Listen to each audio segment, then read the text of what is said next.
മറ്റൊരു വാർത്തയിലേക്ക് സർക്കാരുമായി സഹകരണ മേഖലയിലെ സഹകരണം അവസാനിപ്പിച്ച് പ്രതിപക്ഷം നാളെ നടക്കുന്ന ജില്ലാ താലൂക്ക് തല സഹകരണ വാരാഘോഷത്തിന്റെ സമാപന പരിപാടികളിൽ UDFന്റെ പ്രതിനിധികൾ പങ്കെടുക്കില്ല.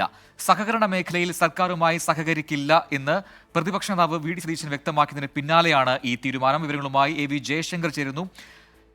ഇപ്പോൾ വി ഡി സതീശൻ നിലപാട് വ്യക്തമാക്കിയിരുന്നു, നേരത്തെ സഹകരിക്കില്ല എന്ന രീതിയിൽ. ഇപ്പോൾ ആ ഒരു തീരുമാനത്തിലേക്ക് UDF ഒന്നടങ്കം എത്തുന്നു. പ്രതിപക്ഷം ഇനി ഈ സഹകരണ മേഖലയിലേക്കുള്ള ഒരു സഹകരണത്തിനും ഇല്ല എന്ന് പറയുന്നുണ്ട്. എന്താണ് യഥാർത്ഥ കാരണം? വിവരങ്ങൾ.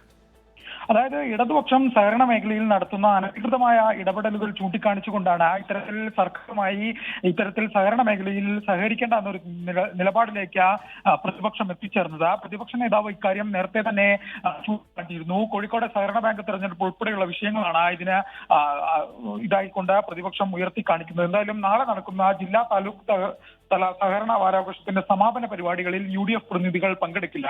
ഒപ്പം തന്നെ തിരൂരിൽ നടക്കുന്ന സംസ്ഥാന തല സഹകരണ വാരാഘോഷത്തിന്റെ സമാപന പരിപാടിയിലും UDF വിട്ടുനിൽക്കും. ഡിസംബർ 3-നാണ് സംസ്ഥാനതല ഈ സഹകരണ വാരാഘോഷം തിരൂരിൽ സംഘടിപ്പിക്കുന്നത്. എന്തായാലും പൂർണ്ണമായും സഹകരണ മേഖലയിൽ ഇടതുപക്ഷവുമായും സർക്കാരുമായും സഹകരിച്ചുകൊണ്ടുള്ള ഒരു തരത്തിലുള്ള കാര്യങ്ങൾക്കും പരിപാടികൾക്കും ഇല്ല എന്നൊരു നിലപാടാണ് നിലവിൽ UDF തീരുമാനിച്ചിരിക്കുന്നത്. അതിന്റെ ഭാഗമായാണ് ഇത്തരത്തിൽ ഒരു കാര്യം അവർ വ്യക്തമാക്കുന്നത്. എന്തായാലും ഇക്കാര്യം ഔദ്യോഗികമായി തന്നെ സർക്കാരിനെ ഈ വിഷയം ബന്ധപ്പെട്ട ആളുകൾ പ്രതിഷേധം അറിയിക്കുകയും ചെയ്യും. AV ജയശങ്കറാണ് വിവരങ്ങൾ നൽകിയത്.